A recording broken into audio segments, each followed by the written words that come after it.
নমস্কাৰ তোমালোক সকলোকে বিশ্ব লাৰ্ণিং চেণ্টাৰৰ অন্য এটা ভিডিঅ'লৈ স্বাগতম জনাইছো।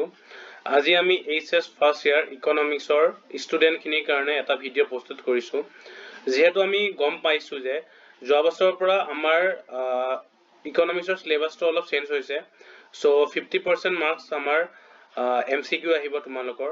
সেয়েহে মই আজি কেইটামান ইম্পৰ্টেন্ট পাৰ্ট এ মাইক্ৰ ইকনমিক্সৰ মানে ব্যষ্টিবাদী অৰ্থবিজ্ঞানৰ কেইটামান এমসিকিউ আমি আলোচনা কৰিম। আশা কৰো সেই এমসিকিউ টা তোমাৰ আগন্তুক 2026 চনৰ যোনটো ফাইনেল মাৰ্চৰ 7 তাৰিখৰ পৰা যোনটো আমাৰ ফাইনেল পৰীক্ষা আছে, সো সেই পৰীক্ষাৰ বাবে তোমালোকক সহায়ক হ'ব। ঠিক আছে, সো তেতিয়াহলে ভিডিঅ'টো মই ষ্টাৰ্ট কৰিছো। সো তোমালোকে শেষলৈকে ভিডিঅ'টো চাবা। সো আমি প্ৰথম প্ৰশ্নটো ৰাখিছো, শুদ্ধ উত্তৰটো বাছি উলিওৱা। মিশ্ৰ অৰ্থনীতিৰ মূল বৈশিষ্ট্য হৈছে অপশন দিছো দৰ কৌশলৰ ক্ৰিয়া, বি ৰাজহুৱা খণ্ড আৰু ব্যক্তিগত খণ্ডৰ স্থিতি, সি আছে কেন্দ্ৰীয় পৰিকল্পনা কৰ্তৃপক্ষৰ ক্ৰিয়া আৰু এইবোৰ এটা নহয়। আমি জানো যে মিশ্ৰ অৰ্থনীতিৰ মূল বৈশিষ্ট্য কি? মিশ্ৰ অৰ্থনীতি মানে ৰাজহুৱা খণ্ড আৰু ব্যক্তিগত খণ্ডৰ স্থিতি, মানে mixture of private and public sector. ঠিক আছে, সো ইয়াৰ অপশন হ'ব B. So B is the correct answer. মিশ্ৰ অৰ্থনীতিৰ মূল বৈশিষ্ট্য হ'ল ৰাজহুৱা খণ্ড আৰু ব্যক্তিগত খণ্ডৰ স্থিতি। ঠিক আছে, নেক্সট কুৱেশ্যন ৰাখিছো আধুনিক অৰ্থবিজ্ঞানৰ পিতৃ বুলি কাক জনা যায়? সো অপশন এ আছে আডাম স্মিথ, 2 নম্বৰ আছে ডেভিড ৰিকাৰ্ডো, সি আছে জে এম কেইনছ আৰু ডি আছে অমিত্য সেন।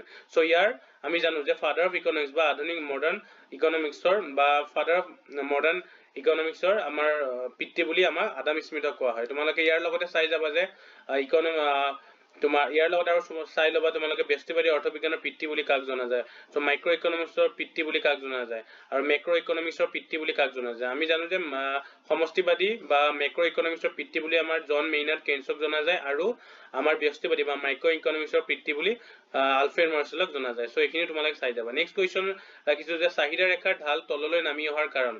ফাৰ্ষ্ট ক্ৰমহ্ৰাসমান প্ৰান্তিক উপযোগিতা বৃদ্ধি, 2 নম্বৰ আছে আয় বিপাক, 3 নম্বৰ আছে বিকল্প স্থাপন বিপাক আৰু এইবোৰৰ সকলো। আৰু এইবোৰৰ সকলো কি চাহিদা ৰেখাডালৰ ঢাল তললৈ নামি অহাৰ কাৰণ। ক্ৰমহ্ৰাসমান প্ৰান্তিক উপযোগিতা বৃদ্ধিৰ বাবেও চাহিদা ৰেখাৰ ঢাল তললৈ নামি আহে, আয়ৰ বিপাকৰ বাবেও আৰু বিকল্প দ্ৰব্যৰ বিপাকৰ বাবেও তোমাৰ চাহিদা ৰেখাডাল তললৈ নিম্নগামী হয়, এইবোৰ সকলো।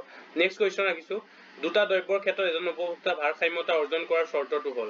সো অপশন দিয়া আছে MUX মানে marginal utility of X commodity divided by PX, marginal utility of Y X commodity greater than marginal utility of Y commodity divided by price of Y commodity. So এনেকুৱা ধৰণৰ option আছে। So ইয়াৰ ভিতৰত আমাৰ ইয়াৰ অপশনটো হ'ব correct answer হ'ব option সি, মানে marginal utility of X commodity divided by price of X commodity equal to marginal utility of Y commodity divided by price of Y commodity. So এই দুইটাৰ প্ৰান্তীয় উপযোগিতা ঠিক আছে যদি সিহঁতৰ সমান হয়, এক্স আৰু ওয়াই কমিটি আৰু সিহঁতৰ প্ৰাইচৰ লগত যদি সমান হয়, দেন আমি ক'ব পাৰো যে দুটা দ্ৰব্যৰ ক্ষেত্ৰত এজন উপভোক্তা ভাৰসাম্য অৰ্জন কৰে। সো এইটো এটা চৰ্ত চাই ল'বা। নেক্সট হ'ল বাজেট ৰেখাক ডেছ ৰেখা বুলি কোৱা হয়? নিৰপেক্ষ ৰেখা, উলম্ব ৰেখা, দৰ ৰেখা আৰু ওপৰ এটা নহয়। আমি জানো যে বাজেট ৰেখাডালক কি ৰেখা বুলি কোৱা হয়? দৰ ৰেখা বুলি কোৱা হয়, অপশন সি। সো নেক্সট কুৱেশ্যন আছে যেতিয়া প্ৰান্তিক উপযোগিতা শূন্য হয় মুঠ উপযোগিতা কি হয়? হ্ৰাস হয়, ঋণাত্মক হয়, সৰ্বাধিক হয় আৰু সৰ্বনিম্ন হয়। আমি জানিছো যে যেতিয়া প্ৰান্তিক উপযোগিতা শূন্য হয় মুঠ উপযোগিতা সৰ্বোচ্চ হয়, মানে মুঠ উপযোগিতা সৰ্বোচ্চ হোৱা অৱস্থাটোত প্ৰান্তিক উপযোগিতা সদায় শূন্য হয়, আৰু মুঠ উপযোগিতা যেতিয়া লাহে লাহে তললৈ নামি অহা ষ্টাৰ্ট হয় তেতিয়াহ'লে প্ৰান্তিক উপযোগিতা সদায় ঋণাত্মক হয়। সো ইয়াৰ অপশন যিহেতু কৈছে যে প্ৰান্তিক উপযোগিতা শূন্য হলে মুঠ উপযোগিতা কি হয়? সৰ্বোচ্চ হয়। এইবোৰ ডায়াগ্ৰাম লৈ ভালকে বুজিব লাগিব। তোমালোকে যদি বিচাৰা মই আগৰ ভিডিঅ'বোৰত মানে মই এইবোৰ দিবলৈ চেষ্টা কৰিম। নেক্সট আহিছে মূল স্থিৰ ব্যয় ৰেখাৰ আকৃতি কি? ঊৰ্ধ্বগামী, ঋণাত্মক, নিম্নগামী, সৰলৰেখা। আমি জানো কি ইয়াৰ অপশন ডি, মানে মুঠ স্থিৰ ব্যয় ৰেখাডাল ঠিক আছে টোটেল ফিক্সড কাৰ্ভডাল সদায় স্থিৰ হয়, এক্স অক্ষৰ সমান হয়, এনেকুৱা ধৰণৰ হয়। এটা এক্স অক্ষ আৰু এডাল হ'ল ষ্ট্ৰেট ডাইল, এই ষ্ট্ৰেটডাল হ'ল এডাল সৰলৰেখা আৰু এডাল হ'ল মুঠ স্থিৰ ব্যয় ৰেখাৰ আকৃতি। ঠিক আছে, নেক্সট কুৱেশ্যন আছে তলৰ কোনটো একচেটিয়া বজাৰৰ বৈশিষ্ট্য নহয়? এজন বিক্ৰেতাৰ অধিক সংখ্যক ক্ৰেতা, দৰ বিভেদীকৰণ, দ্ৰব্যৰ বিভেদীকৰণ, নতুন প্ৰতিষ্ঠানৰ প্ৰৱেশত আৰু বাধা।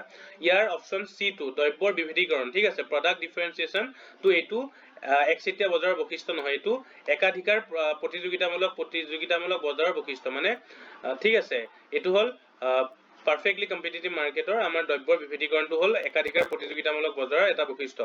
এজন বিক্ৰেতাৰ অধিক সংখ্যক ক্ৰেতাটো একচেটিয়া বজাৰৰ বৈশিষ্ট্য, দৰ বিভেদীকৰণ একচেটিয়া বজাৰৰ বৈশিষ্ট্য আৰু নতুন প্ৰতিষ্ঠানৰ প্ৰৱেশত বাধাটো একচেটিয়া বজাৰৰ বৈশিষ্ট্য।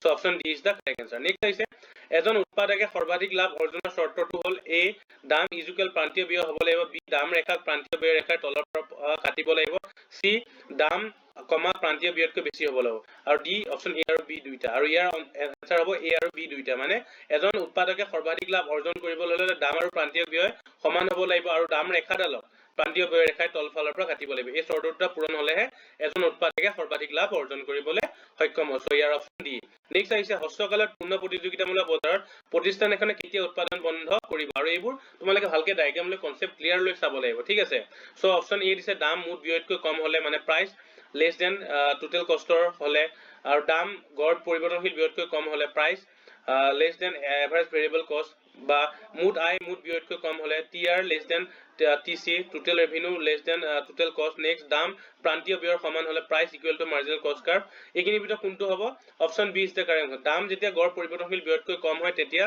পূৰ্ণ প্ৰতিযোগিতামূলক বজাৰ এখনে কেতিয়াও তেওঁলোকৰ উৎপাদন কৰি নাযায় উৎপাদন শাট ডাউন কৰি দিব ঠিক আছে উৎপাদন বন্ধ কৰিব সো ইয়াৰ অপচন বি নেক্সট আহিছে শূন্য বা অস্থিস্থাপক চাহিদা প্ৰতিনিধিত্ব কৰা ৰেখাডাল ডেশ হয় x অক্ষৰ সমান্তৰাল হয় y অক্ষৰ সমান্তৰাল হয় মূল বিন্দুৰ ফালে উত্তল হয় আৰু তললৈ নামি অহা হয় শূন্য বা অস্থিস্থাপক চাহিদাৰ প্ৰতিনিধিত্ব কৰা ৰেখাডাল সদায় y অক্ষৰ সমান্তৰাল হয় ধৰিলো এডাল x আৰু এডাল y ৰেখা এডাল এফালে x ধৰিলো আমি আৰু এফালে y ধৰিলো ঠিক আছে y অক্ষ ধৰিলো আৰু এডাল ষ্ট্ৰেট লাইন এডাল হয় পূৰ্ণ বা অস্থিস্থাপক চাহিদা প্ৰতিনিধিত্ব কৰা ৰেখাডাল ইয়াৰ অক্ষ y অক্ষৰ সমান্তৰাল হয় ঠিক আছে ইয়াৰ option B is the correct answer next যদি আজি ভিডিওৰ শেষৰটো কোৱেশ্চন যদি উপভোক্তা এজনৰ ৰুচি আৰু অগ্ৰাধিকাৰ দ্ৰব্যটোৰ সপক্ষে পৰিৱৰ্তন হয় তেতিয়া চাহিদা ৰেখাডাল কি হ'ব সো মানে কৈছে যে উপভোক্তা এজনৰ ৰুচি আৰু অগ্ৰাধিকাৰ যদি দ্ৰব্যটোৰ সপক্ষে পজিটিভলি যায় পজিটিভলি চেঞ্জ হয় তেতিয়া চাহিদা ৰেখাডাল কি হ'ব সোঁফালে স্থানান্তৰিত হ'বনে বাওঁফালে স্থানান্তৰিত হ'বনে কোনো পৰিৱৰ্তন নহয় নে ওপৰ এটা নহয় সো ইয়াৰ এনসাৰ হ'ব সোঁফালে